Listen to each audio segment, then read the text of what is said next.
Well, hello everyone and welcome. Cynthia Tomaine with Interactive Brokers here, and thank you for joining today's webinar being brought to us by by Variant Perception and The Leading Edge. Now, I'm very pleased to have with us this afternoon Tian Yang, the head of research at Variant Perception, to discuss those leading indicators or using those leading indicators to cut through the noise. So with that, please join me in welcoming Tian Yang for today's presentation. I'm going to go ahead and pass you the controls, Tian. So if everyone could join me and welcome Tian, let's get underway here this afternoon. Thanks. Thank you, Cynthia. We're all set. Thanks, Tian.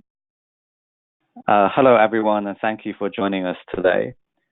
So as you can see, the name of the presentation today is Using Leading Indicators to Cut Through the Noise.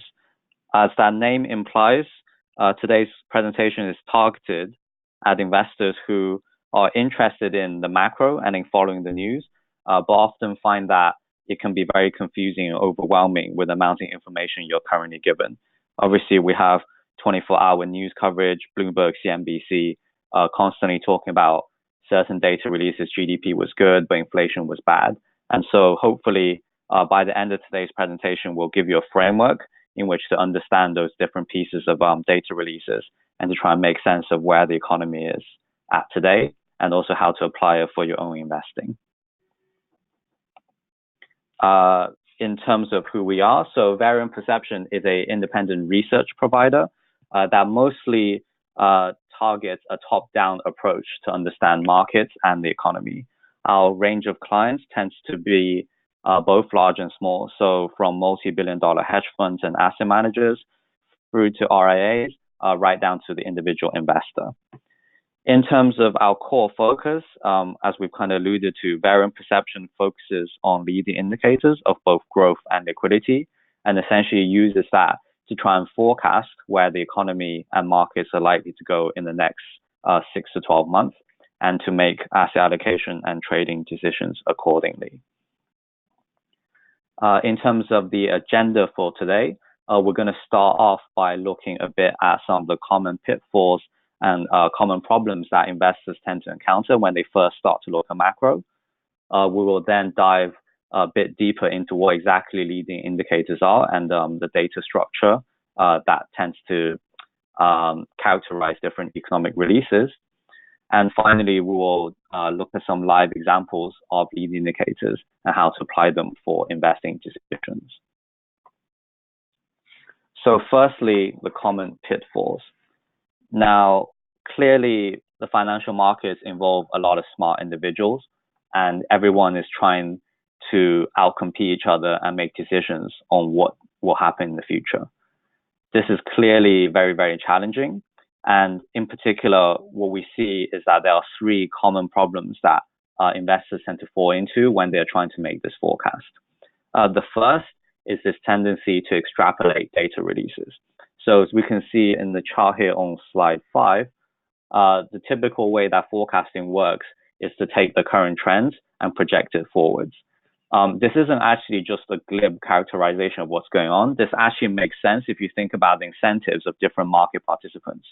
So for example, if you're an analyst who sits at a big investment bank and you get paid to try and forecast GDP, the way you're actually going to be accurate most of the time is to actually just follow the trend and extrapolate forward. So for example, when we look at this arrow, for most of the time, if you just extrapolate the trend, you're actually going to be pretty close to the truth.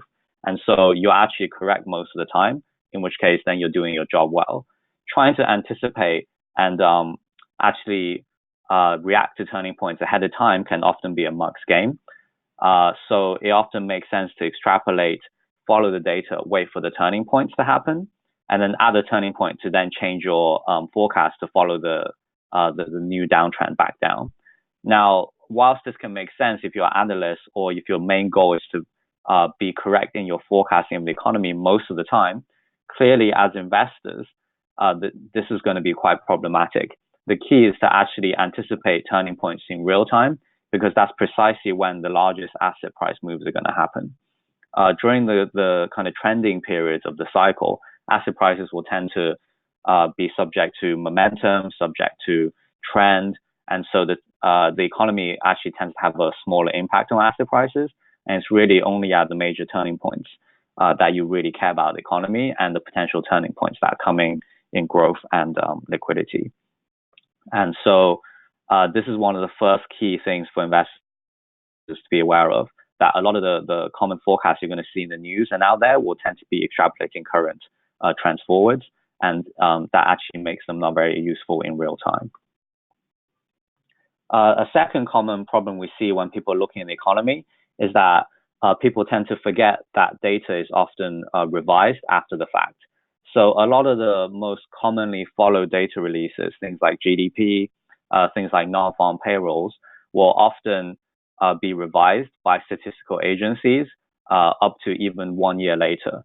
So if investors are using these information in real time, fresh from the oven, they will often get a mistaken view of the economy and the real state of the world. Again, this phenomena tends to be most acute at turning points. So classic examples are where when we go back and pull up data, from the Fed or from Bloomberg or whatever your data source is, when you pull up the data and you look back at history, you often see recessions, GDP prints marked very nicely in real time. But if you actually went back in real time, back to say 2007, 2008, and looked at the data, it would actually look quite different. And you would have often been up to 1 to 2 quarters late in even realizing that the economy was rolling over. So this is the kind of second key pitfall we see amongst investors trying to understand the economy, which is to focus on revised data. So the key takeaway is to actually look at unrevised data or data that tends to be minimally revised, which is something we'll get to a bit later. And the third common pitfall that we see is that investors often find macro too complicated with the amount of data, so they will tend to default to following a guru or a very smart individual and rely on their interpretations. Now, clearly there are lots of very smart people in markets and in finance, and we're not doubting that others have good frameworks to think about what's going on. But for us, it's always not been particularly helpful to hear about, say, there's a Dr. Doom who warns that the economy is going badly, and then somebody else says the economy is going to turn up. And you'll often get lots of people making very smart, articulate arguments about why something should happen, and they often have opposing views. And so relying on the approach of a lot of gurus is not very repeatable in our mind.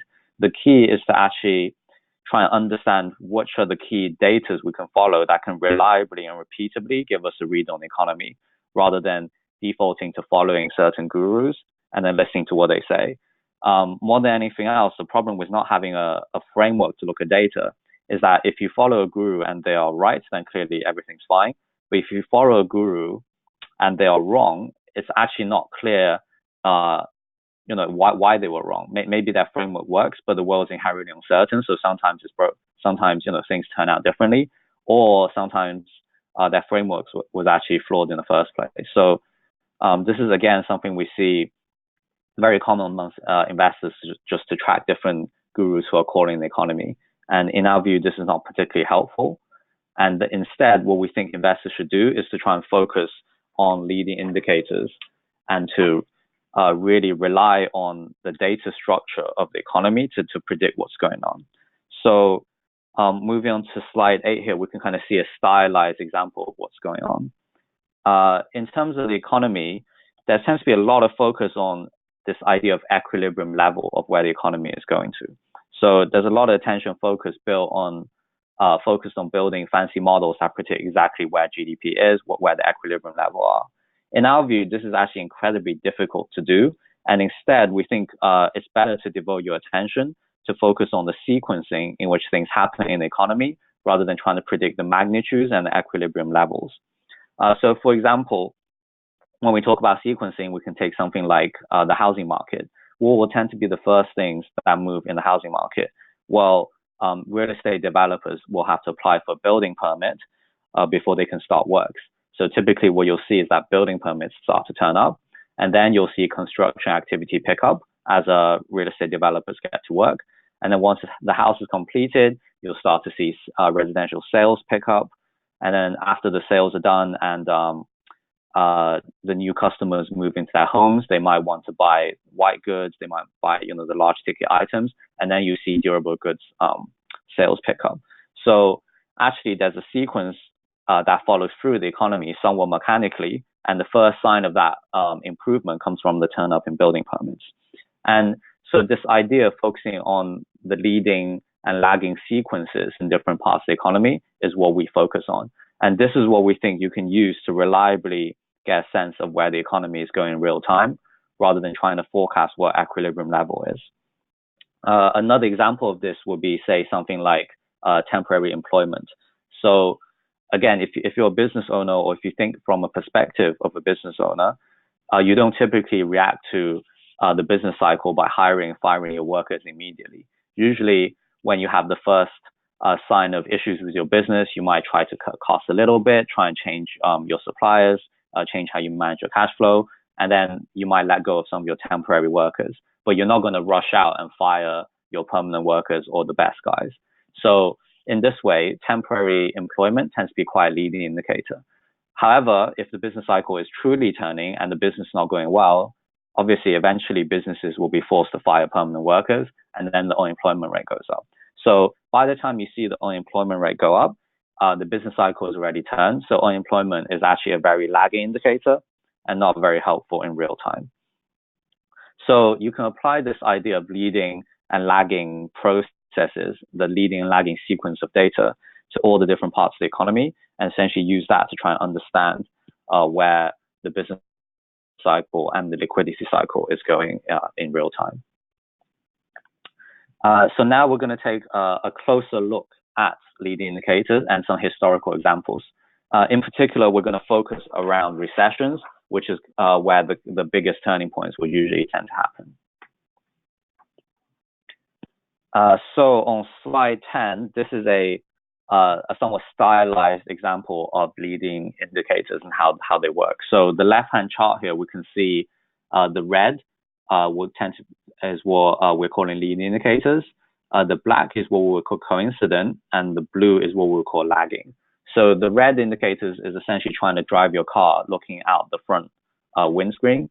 The black lines would be essentially driving the car looking out the side, and the blue lines for lagging data would be driving the car looking out the back window. And this is typically how the indicators will tend to behave heading into recessions, which are represented by the gray bars on the chart here. So we can see that usually up to even a year or two ahead of time, the red lines will tend to start to deteriorate heading into recession. But just because there's a deterioration in the red line, it's not necessarily a worry. What you then want to do is see some confirmation from the coincident data, i.e. the black line here, that it also starts to turn down. And then by the time these two are turning down, that tends to be a very good warning of a potential recession. And similarly, you can see that when it comes to the recovery after recessions, we can see that basically pretty much near the end of recessions, leading indicators, the red lines do tend to turn up. And then you get some confirmation in the black line turning up a little bit later. And finally, the lagging indicators will tend to turn. But clearly, if you only follow the lagging data like unemployment, it will be a bit too late. So slide 11 here shows two specific leading indicators that have proven to be very effective at predicting recessions historically for the US economy. The left-hand chart here shows building permits, and the right-hand chart here shows US initial jobless claims. We can see on the left-hand chart here that, again, the key is to focus on the direction and the change and not necessarily the magnitude. So the level of the indicator will tend to fluctuate over time. But if we look at what happens heading into recessions, again, represented by the gray bar, you can see that building permits tend to have a big drawdown ahead of recessions. And this is quite a reliable occurrence we see. So for example, here ahead of the 2008, 2009 recession, building permits actually started rolling over from 2006 and 2007. And we see this pattern pretty reliably through history, where building permits have peaked and fallen ahead of recession. So by focusing on these lead indicators, it's a pretty good warning sign of what's going on. And as you can see today, right now, building permits are merely flatlining, and they've not had the kind of drawdown that we've historically seen ahead of recessions. Similarly, the right-hand chart here on slide 11 shows U.S. initial jobless claims. And again, we can see that jobless claims tend to bottom and rise ahead of recessions. Now, obviously, this is not 100% reliable for every recession, but we see this pattern quite regularly through history.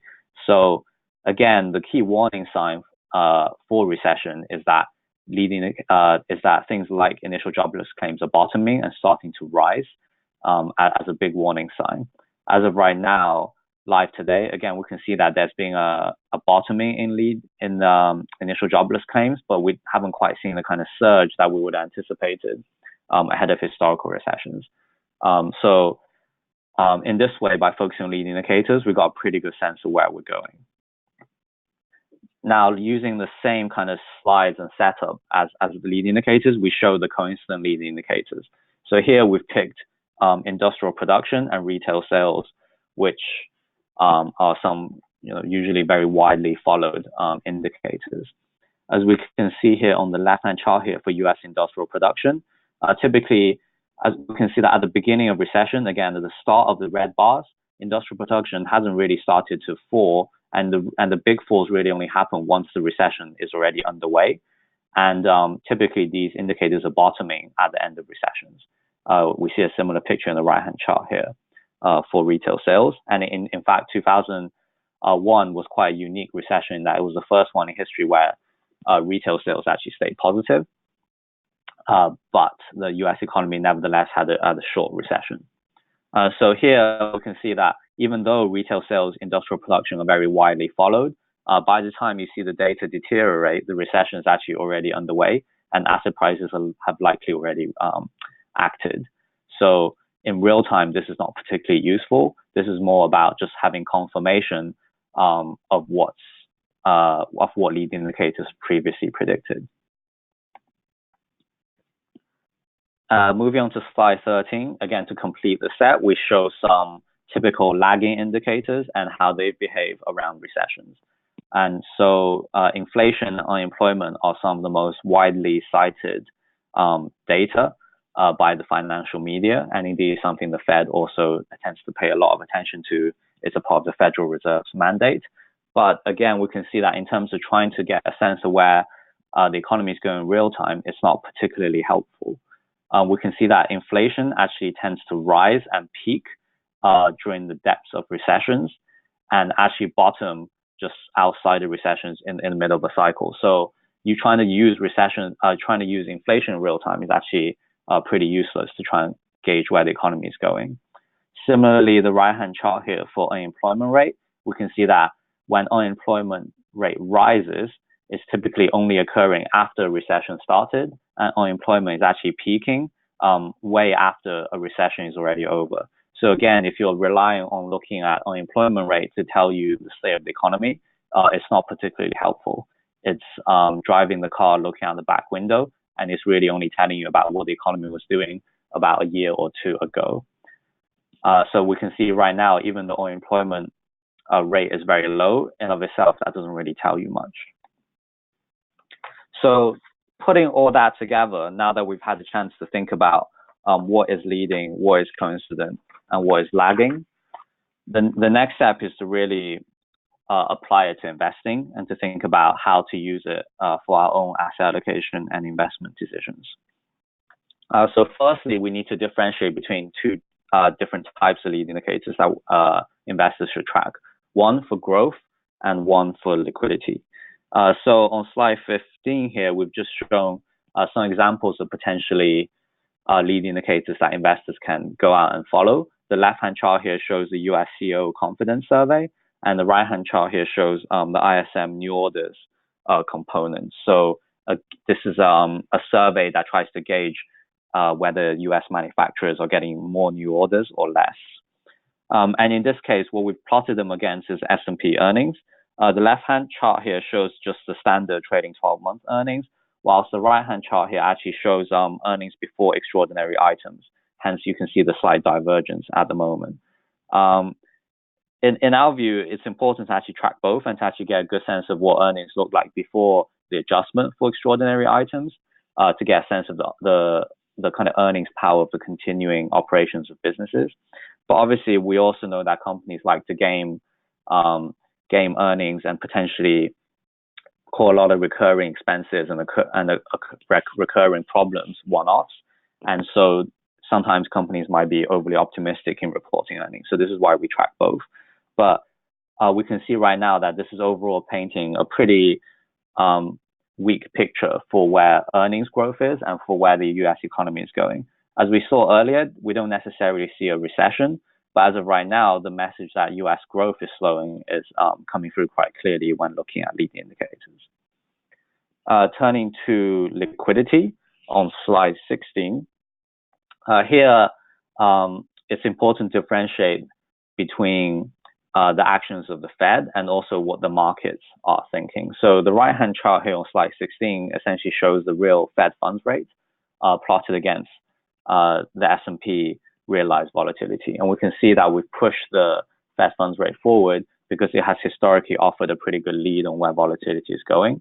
And so we can see that the previous hikes and monetary contraction from the Federal Reserve has actually yet to feed fully through into the economy, even though this year has seen quite a big pivot from the Fed and easing monetary conditions.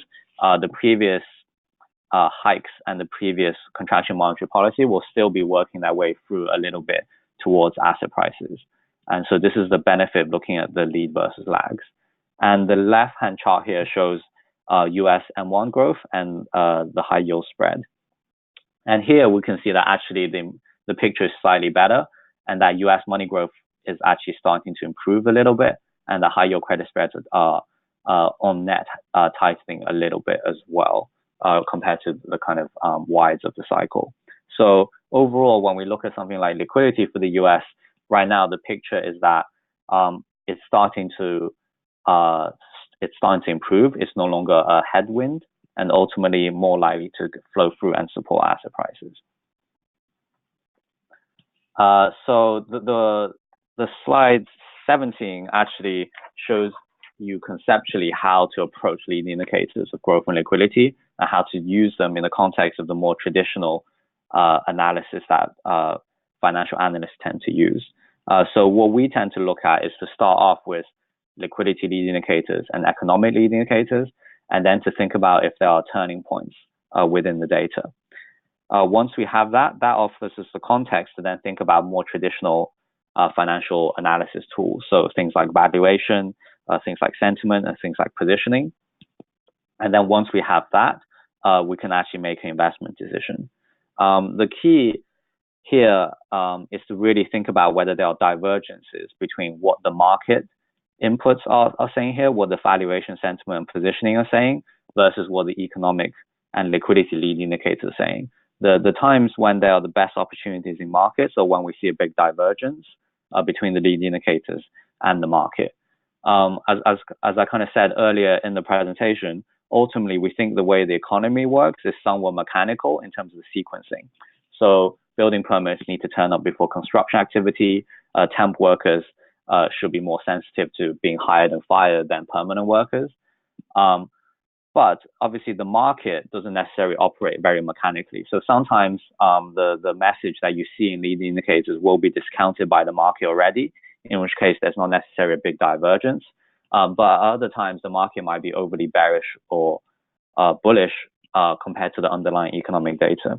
And those are the times when the best kind of investment opportunities will tend to appear. So if we follow through this framework live today for what the US market looks like, as we've kind of seen earlier, overall we will say that liquidity is starting to improve and that there's a potential turning point in liquidity. Growth, we don't necessarily see the turning point. So growth is likely to be pretty muted for now. And if we set that up against valuation, then we see that equities and bonds are actually pretty expensively valued right now. Sentiment wise, equities are all-time highs, whilst fixed incomes also had a huge rally. So sentiment is actually somewhat bifurcated in the market between fixed income that's worrying about a recession and equities rallying. Positioning wise, today what we have seen is that there's been a lot of outflows from equity funds, both ETFs and mutual funds, towards fixed income and money market funds. So actually, a lot of investors so far have missed out on the big equity market rally this year. So when we tie all this together, where the biggest divergence is, well, in our view, the biggest divergence right now is probably between fixed income and leading indicators. So fixed income, having rallied so much, is really pricing a very bad economic outcome. This is no longer that divergent with where leading economic indicators are. But because the Fed has been easing and some of the liquidity indicators like M1 to high yield spreads have started to bottom and started to turn up, there's a potential turning point coming. So this will suggest to us that it no longer makes sense to hold on to a lot of the safe haven assets like fixed income, and we will look to rotate out. At the same time, though, we do recognize the divergence between equities and the macro picture is actually not that big either. Even though growth has been somewhat muted, the outflows from equities does suggest there's some room for people to get back into equity markets, even though valuations are still relatively high. So when we net that out, we would probably say that overall the outlook on equity markets is somewhat neutral, but the outlook on fixed income is that we think fixed income is probably due for sell-off, i.e. yields are set to go a bit higher. And with that, thank you for listening, and we'll now get to some of the Q&A.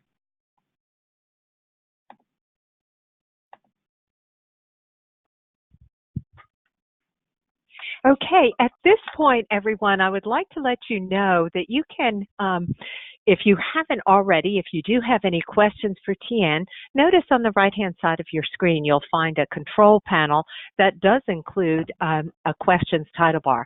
Simply double-click the questions title bar. You can type it there. And any questions that you do have for Tian, go ahead and ask them at this point. And while we are waiting for any of the questions to come in, one item that I did want to do was show you where you can access this information on your interactive brokers platform utilizing the leading edge. So with that, let me grab the controls back from you for just a minute, Tian, and I'll go ahead and share my screen. Now, what I do want to do, I'm going to bring this up and bring us over to the Trader Workstation platform where you can access the leading edge.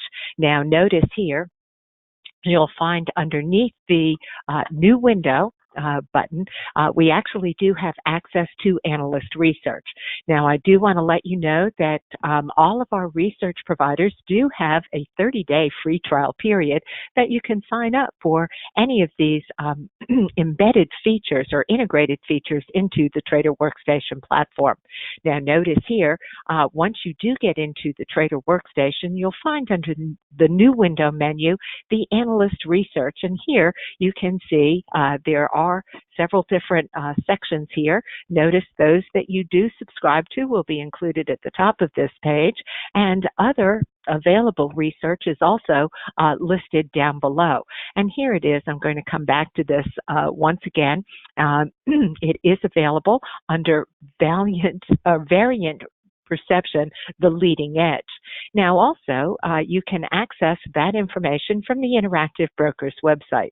Let me pull up our website here, and notice that underneath the pricing menu is where you can find the integrated research providers that are included in the Trader Workstation platform.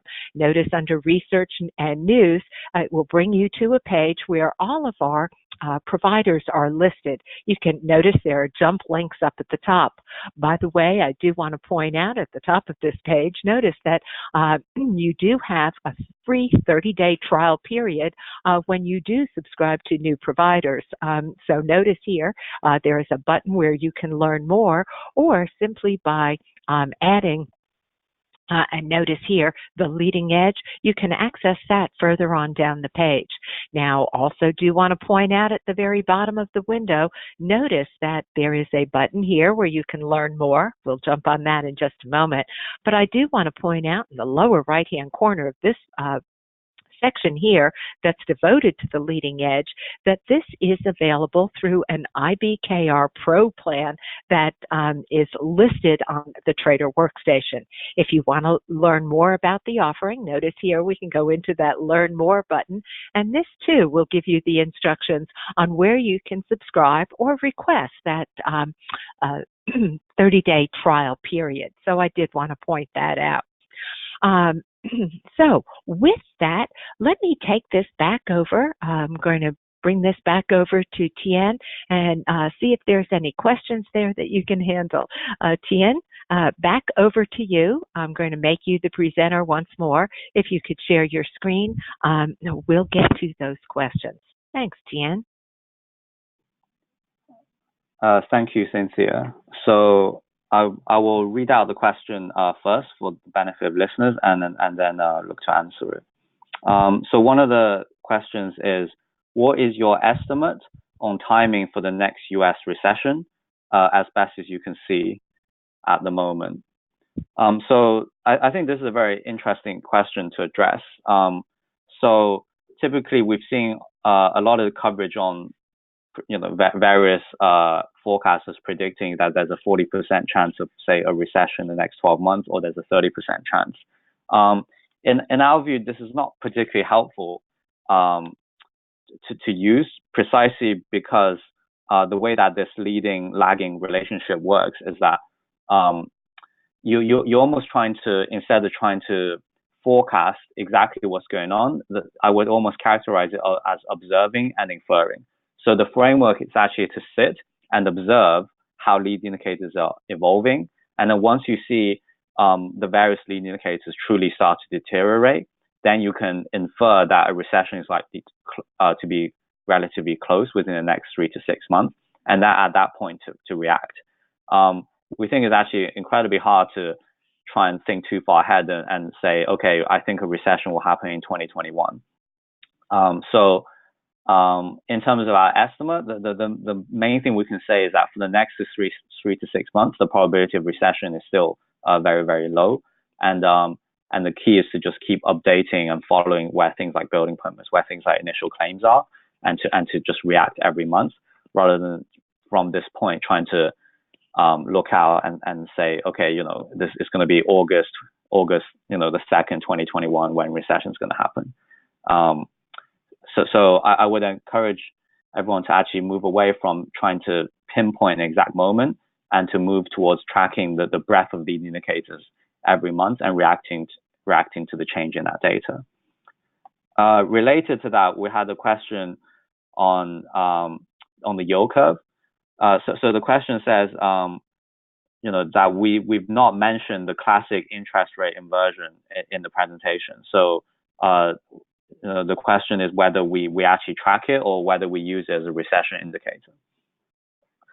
So on this one, we do actually also track the yield curve. The yield curve obviously has a very good historical record of predicting recessions. Again, inversions have happened prior to most historical recessions. However, there's something a bit unique about this cycle versus previous cycle, which is related to the negative term premium that's kind of characterized this cycle. So historically, term premium has never been this negative, which is essentially term premium is the additional kind of discount that longer term interest rates have taken from the compounded short term interest rates, if you like. So this is it's arguable why this has happened in the cycle. It's arguably related to the Fed expanding its balance sheet, financial repression, and so forth. But essentially, there's a few factors that suggest the yield curve might not be as reliable this time around for forecasting a recession. But nevertheless, given the fact that we have had an inversion this year, this is perhaps why there's been very elevated fears about U.S. recessions. But because we haven't had any of the other indicators flag recession at the same time, this is probably not as much of a worry as it has been historically. Another question we've had is asking about how to track the high yield spread and what are proxies to be used. So in particular, I think what we use is the various kind of high yield debt indices that are produced by, say, market or by Dow Jones. But in terms of for investors that just say have access to Yahoo Finance or Google Finance, etc. If you just track, say, the HYG high yield ETF versus say the LQD investment grade ETFs, something like that, that probably gives you a reasonable sense of how high yield spreads are behaving. Obviously, there's a bit of a duration difference in those ETFs, but again, just as a very simple, quick and dirty proxy, I think that will work. Another question we've had is, how do you take into account structural changes in the economy? For example, labor market flows have been on a structural decline since the crisis. Does that change the value of initial claims as a leading indicator? So this is a very good question. So this is why I think we talked a lot about focusing on sequencing rather than magnitudes of relationships. So clearly, when you have structural changes in the economy, a lot of times the equilibrium values at which things should settle will be changing a lot. And this is arguably why it's so hard to forecast kind of equilibrium levels for where GDP or where these things should be in real time. However, if we're only looking at the sequencing and paying less attention to the magnitude of relationships, then it becomes a bit more robust and reliable to think about whether a turning point in the leading data has been followed by a turning point in the coincident data. Now, that does mean that if there's a structural change, that the magnitude might be different in terms of the next rebound, but the direction should still actually be quite reliable. And so in terms of structural changes, what we really focus on is whether we still live in a credit-based economy where liquidity still flows out through the the money market pipes. We still live in a somewhat market-based economy where companies are reacting to things like interest rates, to changes in prices, and whether they have to go get a building permit to start building, for example. And so from that perspective, we think this is still quite a robust framework, and we do apply this internationally, and it has worked quite well even for some economies like China, where typically it's thought of as a lot more government controlled. Leading indicators there still work very, very well in terms of what the cycle is doing. So focusing on the sequencing rather than the equilibrium level is really the key to getting leading indicators to work.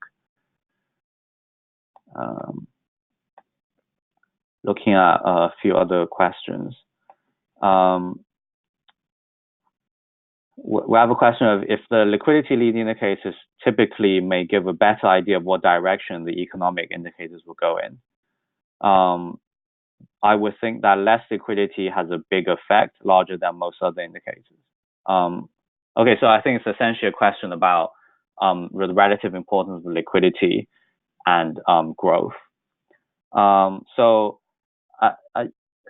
this is actually a very good question. It's actually not particularly straightforward to answer, because ultimately there will be a somewhat reflexive process between liquidity and the markets and the real economy. So it's not a complete kind of dichotomy. If we think about how the modern economy works, essentially money is created from thin air by central banks and commercial banks. And then when that money is created, it can either go into the real economy to support real economic activity, or that money will just end up flowing to asset markets, flowing into savings. And so when the liquidity rises, you actually then have to make a judgment on whether this is actually going to help the real economy or actually go towards supporting asset prices. And so one of the measures we actually track is what we would call excess liquidity. And that's essentially money growth minus inflation minus economic growth. So the idea is that if you take money growth, take off all the things that the real economy will need, then by definition, what's left over will tend to go into supporting asset prices. And so when we think about liquidity, we're actually thinking about whether they're just money to come into the market to support asset prices, rather than thinking about it in the context of it can potentially support the economy as well. We'll tend to actually try and strip out the growth leading indicators and the growth parts, and mainly focus on what's left over to support asset prices.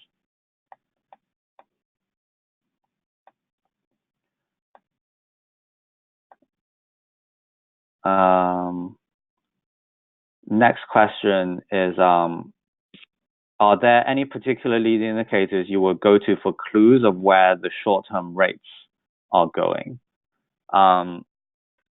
So I think this is very interesting because the short-term rate market is obviously heavily driven by Fed policy and what the Fed is looking to do. And so what that question really means is we need to actually think about what the Fed tends to react to. And so on this part, what we've seen is that there's actually two components. One is obviously most people are aware of the Fed's mandate, dual mandate in terms of looking at inflation and growth.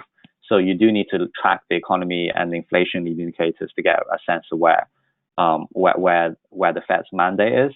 But actually, what we've also seen is that the Fed is very focused on financial stability, and so the Fed tends to be very sensitive to when certain financial market prices blow out. So, for example, five-year forward inflation break-evens, high yield spreads, something we mentioned earlier. So actually, what we found is like if you track those market indicators, so credit spreads, five-year, they tend to actually give you a very good sense of when the Fed's potentially about to do a pivot in its policy. Arguably, the Fed's pivot this year was basically a reaction to Q4 18 when most risk assets had sold off quite aggressively. So actually, for short-term rates in terms of gauging the Fed, one is obviously the economy, but actually we've found that over time the Fed's become a lot more responsive to actually the market, in particular tracking five-year.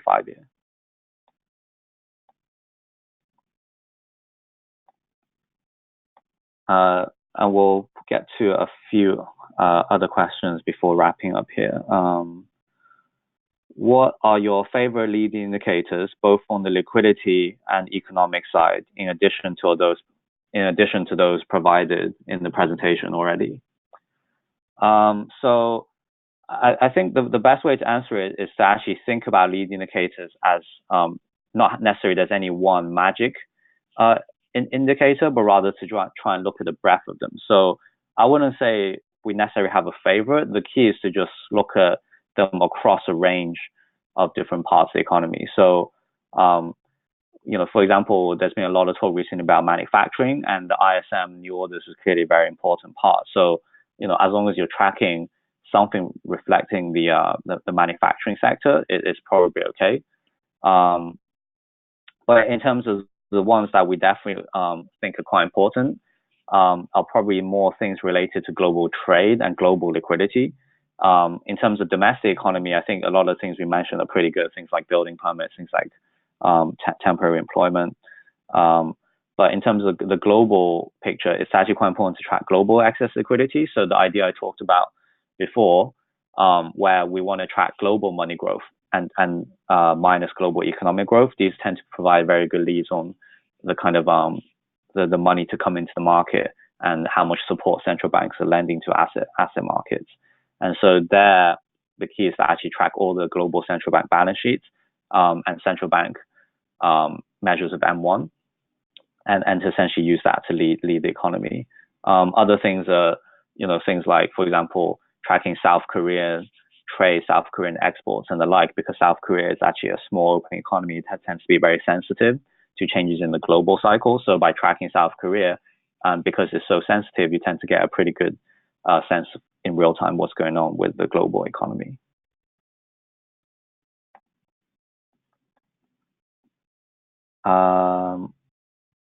We have another question on at what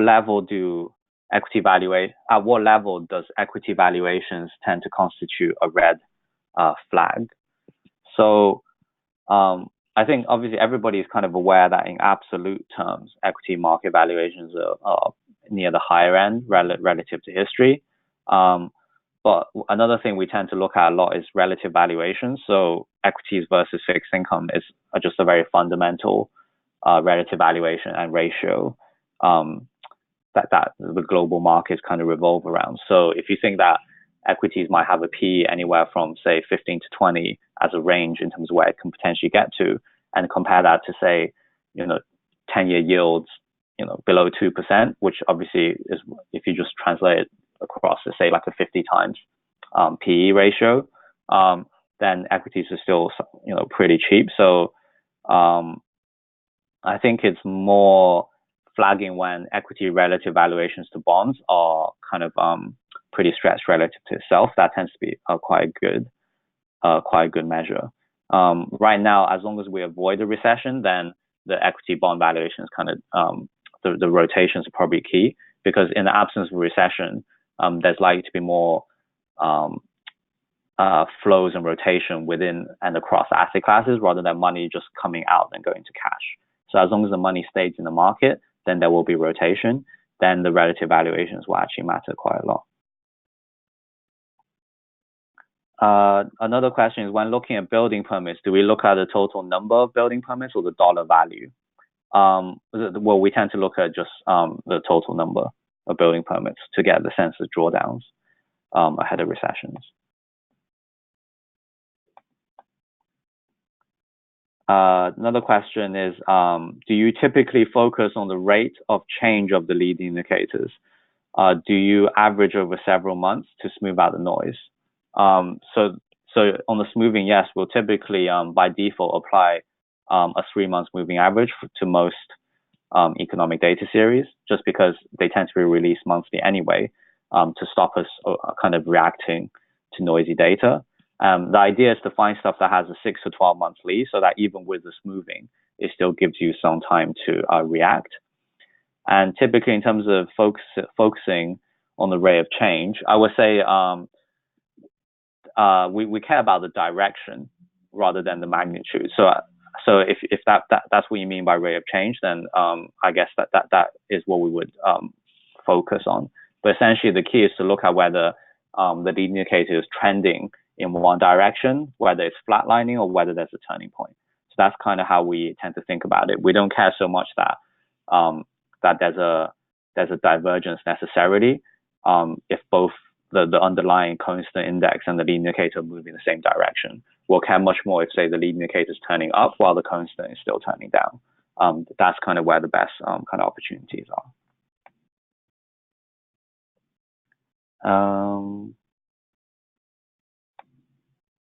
Yeah, okay. I think that's most of the questions. I think there's a few repeats or similar kind of concept of questions that have come through here.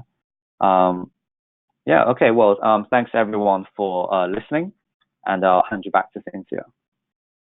Well, Tian Yang, thank you so much for a terrific presentation here today. And I want to thank everyone who's joined us here this afternoon for your time. Also want to remind you that we have been recording today's presentation, and each of you will get a direct link to today's recorded playback soon after our session ends.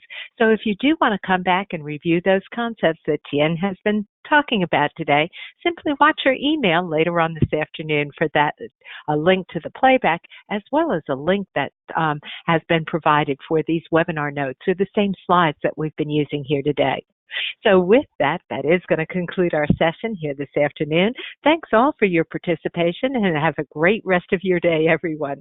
You can all exit using the X in the upper right-hand corner of your screen. Thanks so much. Have a great day.